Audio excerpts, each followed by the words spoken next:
Haleluya. Kino nkikoze n'omutima omugolokofu mukwatirwe n'ekisa onsaasire era nange onsaasire.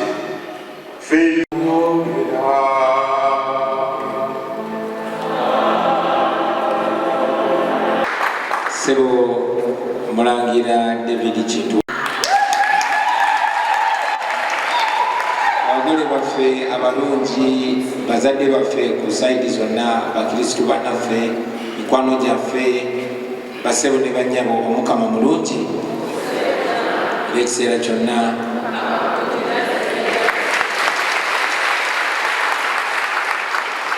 kyakitiibwa nnyo abooluganda okubanga tukuŋŋaanye mu nnyumba y'omukama olunaku si lwa sande naye ngaolunaku lwakutaano era mpulira obuvunaanyizibwa n'ekitiibwa obw'amaanyi okwogera ku lwa famire yaffe, famire y'omugenzi JW Sentamu n'abaamuzaala ne beyazaala, beyavaamu n'abaamuvaamu.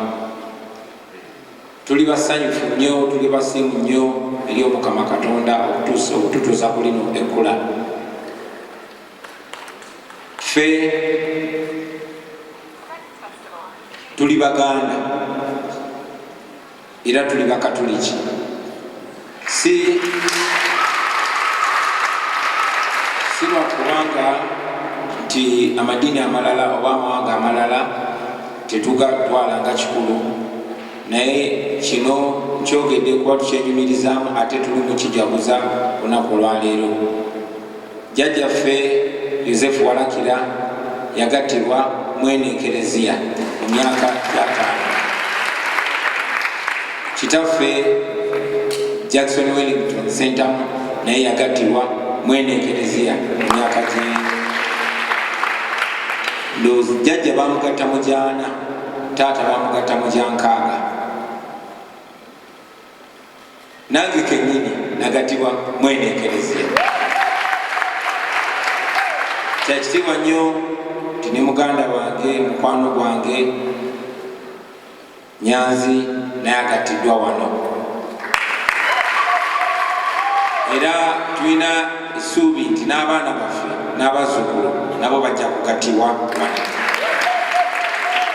Ekyo nno tukyebaliza omukama kubanga twagadde nnyo era tufube nnyo okukuuma ennono zaffe ng'eggwanga n'ennono y'ekereziya.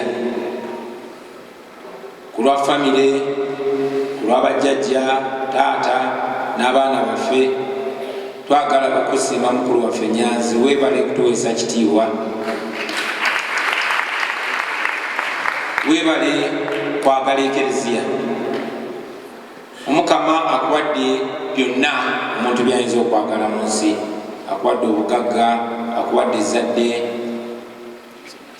Wandibadde okuwabula nti n'ogamba kati ate nkyayagala ki, naye okutwala obudde ne weewaayo n'ojja mu maaso ga Katonda n'otukuza obufumbo, ekyo no kyakitiibwa.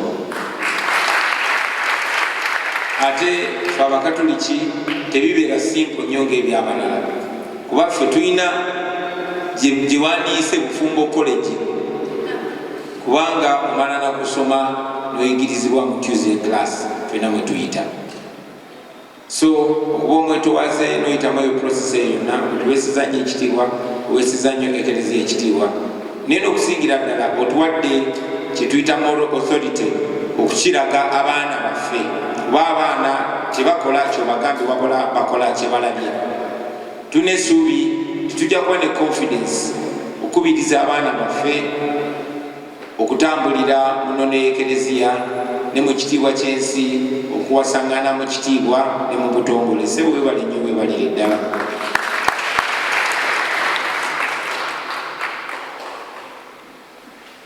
Ebisigadde tujja byogera kuba tulinayo ate pati y'amaanyi olw'eggulo, naye bwe tuli maaso ga Katonda nzikiriza ku lwa bannange bonna, ku lw'enju ya Sentamu, ku lwa famire ya maama Nalunkuuma, ebukojja ab'endiga, bakiikirire okwagaliza essanyu mu bufumbo bwo.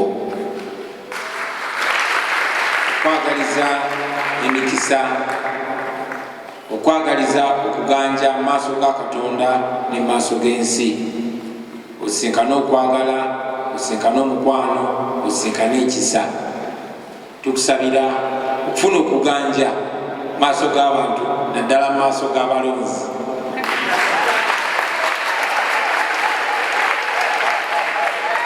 Kwagaliza emikwano emirungi, emikwano egikwesa ekitiibwa, emikwano egikuwabula. Tukwenyumirizaamu nnyo muganda wange, tukwagala nnyo, tukwagaliza buli kirungi ekiri mu nsi, naye okusingira ddala tukwagaliza essanyu.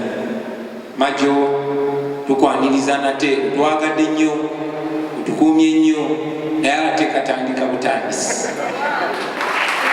Tusaba Omukama abawe okwagalana okulungi, abawe essanyu, abawe okusaaga, abawe omuzannyo, abawe olwali, n'okusingira ddala tubagaliza abalongo. Omukama abeere. Father Chiri bakabona bonna abatukulembedde mu kitambiro ky'emmisa kino nga tuli ku mukolo ogw'okutongoza obufumbo bwa munnaffe omukulu Robert Kyagulanyi, munnaffe Senta Nyanzi, Katikkiro eyawummula, Abataka Kasujja n'Enteesa Asira, abantu ba Katonda mwenna abali wano balamusizza nnyo. Nsanyuse nange okubeerako nammwe kawungeezi kano nga tusanyukirako munnaffe okutuuka okkula lino mu bulamu bwe. Ssebo Ssaabasumba, nze okusooka okuwulira erinnya Nyanzi naliwulira mu luyimba lwa mutowe, alina oluyimba lwe yayimba lwa Mr. Money. Kati mu luyimba olwo ng'ayogera ku muntu azaaliddwa nga si mugagga nnyo naye neyeekolera n'aba kati nti asobola okuzimba. So mu luyimba olwo yagamba nti olaba ne Nyanzi mu Central azimba. Kati awo nange bwe nava okutandika okulondoola n'okunoonyereza ani Nyanzi ono gwe boogerako, naye oluvannyuma twasinkana era ne juzi twali naye ku misinde gya Kabaka era n'atumira nnyo Ssaabasajja obubaka nabutuusa. So njagala Ssaabasumba okweyanza naawe okubeerawo omukolo guno n'okkiriza okugatta bannaffe bano. Kyongeddeko akazito ate ne kibongerako n'emikisa wasabidde era nkakasa essaawa zo Katonda aziwulidde. Nkulisa omukulu Nyanzi naye okutuuka ku kkula lino ery'obufumbo obutukuvu n'ofuna esaakalamentu erya matrimoniyo. Ekyo ndowooza kikulu nnyo Ssaabasumba, kubanga waliyo okubeera n'obufumbo bwakakubya eddirisa, waliyo okubeera obufumbo nga bwekiyita mu luggya, naye obufumbo obutukuvu bujja n'emikisa gya Katonda. Era nkakasa guno gwe mukolo ogusinga mu mbaga, weewaawo waliyo reception naye ate guno mwe muva emikisa gya Katonda.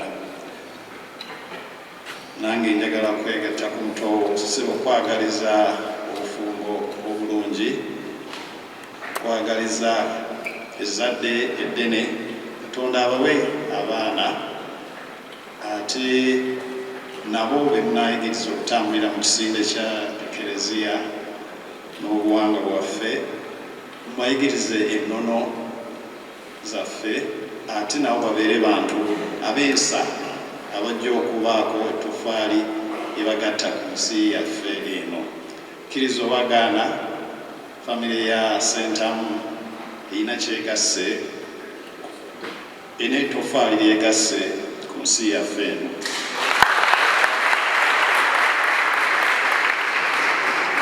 Mu baana muli kubangi mikwano gyange okuweereza mu ngeri emu oba endala. Okubuuza ku muto waffe Baabe naye kyayiseemu, naye nkakasa mukulu teyandiweereza bulungi singa teyalina muntu nga Baabe. Era ndowooza watuuse ayinza okuwandiika ekitabo ku biki by'oyitamu ng'ofumbiddwa omwami ali mu buweereza. Nziramu okukulisa okutuuka ku kkula lino, ate ne nsuubira era nga nkakasa nti engeri gy'ofunye obufumbo buno bujja kwongera amaanyi mu buweereza bwo n'emirimu gy'okola. Olina tulaba tuwulira kusomooza kungi kw'oyitamu, tulabye ebirungi ebizibu by'oyiseemu n'obuwanguzi bw'otuuseeko. Kale tusaba nti ebyo byonna by'otuuseeko gubeeyo omusingi ate ogukuwa amaanyi okwongera okulwana n'okutuuka ku buwanguzi. Entegeka z'olina olw'obulungi bwa Uganda ne Buganda, tusaba Katonda azikuwa emikisa azituukire era oziremereko nnyo. Tukimanyi bulungi nti osobola okutuuka ku buwanguzi ng'olemedde ku nsonga, ate Katonda teyeerabira oyo yenna omuntu alwanira amazima n'obwenkanya era abirakusabira. Tukusabira Katonda akuwe obuvumu agw'obwesigwa n'amaanyi mu bukulembezeewo bw'olimu era ne bw'osuubira okugenda mu maaso ne by'osuubira okufuna mu maaso. Abantu abasinze okunafuya ensi yaffe be bantu abatalina mugongo n'amazima, ababuzaabuza ebyafaayo by'ensi yaffe. Naye tukusabira Katonda akuwa enneema kuba nti abantu ba Katonda bonna baweereza obulungi mu bwesimbu, mu mazima, ate butasosola mu ddiini oba mu buwangwa. Tukyalina omulimu ogw'okuzimba obumu mu bantu baffe, mu bavubuka, babe nga basobola okwogeza eddoboozi limu ery'omwanguka. Tulinamu essuubi nti osemberera abavubuka bangi era ojja tukwasizaako omulimu ogwo. Nsaba Katonda ensi yaffe agiwe enneema ey'obumu, ey'okwagalana, ey'okusonyiwagana, tubeere nga ate mwe tujja amaanyi ng'ensi agatutwala mu maaso. Tusaba Katonda ensi yaffe agiwe eddembe n'essanyu, naffe tubalirwe mu lulwo lw'ensi ezikulaakulanye. Eddiini etugamba nti kadde waffe Ssaabasumba awamu ne bafaana bonna abakwegasseeko ku mbaga eno ey'ekyasa, kadde waffe Omulangira David Kintu Wasajja, Katikkiro eyawummula mutabani wange w'ekitiibwa Mulwanyamuli Ssemwogerere, Ssebo Pulezidenti wa NUP Honorable Kyagulanyi Ssentamu n'omukyala, bajjajjaffe abataka ab'obusolya, bammemba ba paalamenti abali wano ne bassentebe aba disitulikiti, bannabyabufuzi bonna, abakulembeze ku mitendera egy'enjawulo ne mu gavumenti ya Ssaabasajja Kabaka, bassebo ne bannyabo, muzikirize nsooka okubategeeza nti Ssaabasajja Kabaka gyali alamula Omuganda era nga Katikkiro bwe yategeeza Obuganda ennaku z'omwezi 6 omwezi guno Ssaabasajja Kabaka akyaliko mitala w'amayanja ku nsonga ez'enjawulo omuli n'ensonga ey'okulaba abasawo.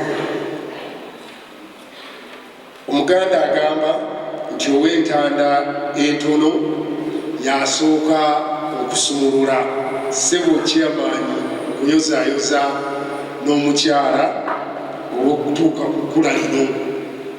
Era mukadde wange Ssaabasumba naye omutabani kyava akyukira taata bw'ati n'amugamba, taata kwako omuyembe guno guwooma, guno gutawooma bulungi, kanze gwe mbandya.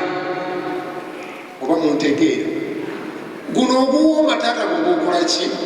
Guno ogutawooma bulungi, kanze gwe mbankola ki? Gwe mbandya. Ssebo kyamaanyi Nyanzi, omuyembe oguwooma gwowa Major. Maama Major, omuyembe oguwooma gwe gwa Kirama. Omuntu bagugumiikiriza gwowo omuyembe oguwooma gwe n'oli ogutawooma oteeka okuba nga okola ki? Ng'omwagala. Oteeka okuba nga oli mugumiikiriza gy'ali. Oteeka okuba nga olwawo okusalawo, kubanga singa taata yabajja omwana ono oluyi, ekikolwa ky'omwana kitunuulire. Bwe bufumbo obwo bwe muyingidde, muzikirize mbatuuseeko obubaka bwa Katikkiro. Obubaka bwa Katikkiro ku mbaga y'omwami Fred Ssentamu Chairman Nyanzi ne mukyala Marjorie Namugisa mu Lutikko e Lubaga olunaku olwaleero. Mbatuusaako okulamusa kwange ne mukyala wange ate ne mwannyina wa Kawasa, mukyala wa Katikkiro Mwannyogo, okimanyi bulungi nnyo, Margaret Nabikindu, ate n'okulamusa okuvudde mu Bwakabaka bwa Buganda. Nebaza Omutonzi abasobozesezza okutuuka ku lunaku luno olw'ebyafaayo mu bulamu bwammwe. Mwasooka okumpita ku mbaga yammwe eyali ey'okubaawo ng'ennaku z'omwezi 21 omwezi ogwokusatu 2020 era ne mbakakasa nti nja kubeera nammwe ku lunaku olwo, kyokka olw'ekirwadde kya lumiimamawuggwe embaga teyasobola kubaawo. Ku mulundi guno neesanze nga ku lunaku luno lwennyini kuliko enteekateeka endala ate nga nzibu nnyo okujjulula. Kyenvudde nsaba Oweekitiibwa Noah Kiyimba, minisita w'ensonga z'olukiiko kabinet era avunaanyizibwa ku nsonga ez'enjawulo mu ofiisi ya Katikkiro, ankiikirire era abatuuseeko obubaka bwange. Mbayozaayoza okufuna obufumbo obutukuvu, mwebale kusalawo kubeeragana obulamu bwammwe bwonna. Obufumbo kuyitibwa okuva ewa Mukama Katonda, era musaana mukuume bulungi ekitiibwa ekyo, abalala basobole okubalabirako olw'ekifaananyi n'enneeyisa ebijja mu kitiibwa ekyo. Mwami Nyanzi, oli mukulembeze mu nsonga ez'enjawulo. Nsuubira nti eddaala ly'oyongeddeko ligenda kukusobozesa okuweereza mu bwesimbu. Ate ku ludda lwa Marjorie, kirungi okukimanya nti omukwano gugumiikiriza ate mulimu n'okwerekereza. Nsuubira nti ebbanga limubadde mwenna muyise mu bingi ebyessanyu ate n'ebisuumoozo.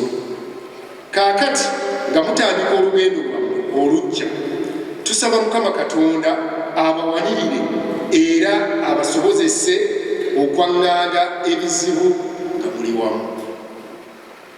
mbebaza okumpita ku mbaga eno era mbaagaliza obufumbo obw'essanyu n'emirembe. Ssaabasajja Kabaka awangaale nga n'enkumbi ku bbega. Charles Peter Mayiga, Katikkiro.